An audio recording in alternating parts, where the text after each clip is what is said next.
Pang merienda o pang negosyo ang hinahanap mo dito sa social media? Ay nako guys, tamang-tama tong papakita ko sa inyo today. Dahil hindi lang basta pang merienda tong gagawin natin, pwedeng-pwede mo din itong pagkakitaan. Basta mag-costing lang muna kayo bago ninyo ibenta itong gagawin ninyong recipe. Dito nga po ay prepare ko lang muna mga ingredients na gagamitin natin para sa ating recipe. Naghihiwa-hiwa lang ako dyan ng keso into small cubes. Any brand or any type ng cheese ay pwedeng-pwede nyo pong gamitin dito guys. Pagka-prepare ko ng keso ay dito naman po tayo sa mga hotdogs. Kung ano pong gusto ninyong brand ng hotdog is pwedeng-pwede po dito. Pero dito sa video natin, tender juicy po ang gagamitin ko. Ito po kasi ang mas gusto ng mga bata dito sa amin. Kaya yan na lang po ang gagamitin natin.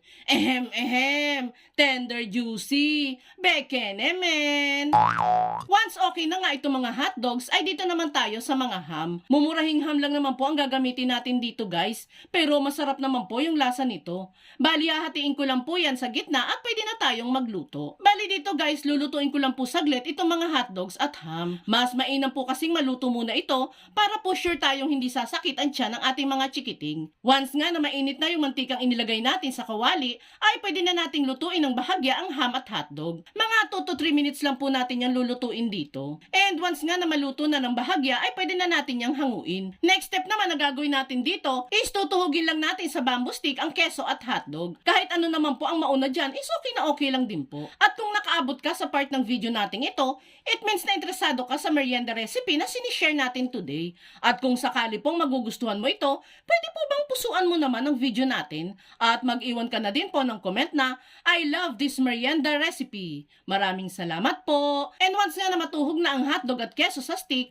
ay dito naman tayo sa mga loaf bread. Bali, ipa-flatten lang po natin itong loaf bread hanggang sa mapanipis natin itong maigi. Pwede po kayong gumamit dito ng rolling pin o di kaya naman ay malinis na bote para may flatten natin itong loaf bread. Kapag okay na, ay magbibit naman po tayo dyan ng 2 pirasong itlog dito sa ating plato. Lalagyan ko lang po yan ng asin at seasonings para naman po medyo may lasa. Beat lang natin yan and ready na tayo for assembling. Dito nga po sa ating pinanipis na loaf bread ay ilalagay na natin sa ibabaw nito yung niluto nating ham. Then saka ilagay yung keso at hotdog na nasa stick. Then saka ito irolyo. Para naman kumapit at sumarang maigi ang loaf bread, ay gagamit tayo dyan ng toothpick. Itusok lang natin yan sa mga dulo ng loaf bread para maayos itong maisara. Then saka naman natin yan i-coat sa itlog at breadcrumbs para naman mas maging maganda at mas maging crunchy ang outer layer ng ating bread roll. Dun sa toothpick naman guys, tatanggalin naman natin yan later. Delikado kasi yan sa mga bata kapag nakalimutan nating tanggalin. Ulit-ulitin lang natin ang assembling process hanggang sa matapos tayo. Once okay na ang lahat, ay pwede na natin itong lutuin. Bali, piprituhin lang naman natin itong mga bread roll sa medyo madaming mantika. At ilalagay natin sa medium heat ang apoy para naman hindi masunog ang outer layer nito. Alam kong super basic na sa inyo ang procedure na ito guys. Basta maging golden brown lang ang side ng ating bread rolls, ay pwede na natin yang hanguin. And there you have it guys. Ready nang iserve at ready na ding itinda itong mas pina-level up na bread roll on a stick. Lagyan lang natin yan ng mayo dressing sa ibabaw at perfect na itong merienda recipe natin. Kaya itag mo na din ang mga friends and loved ones ninyong mahilig sa negosyo at subukan nyo na din gumawa nito.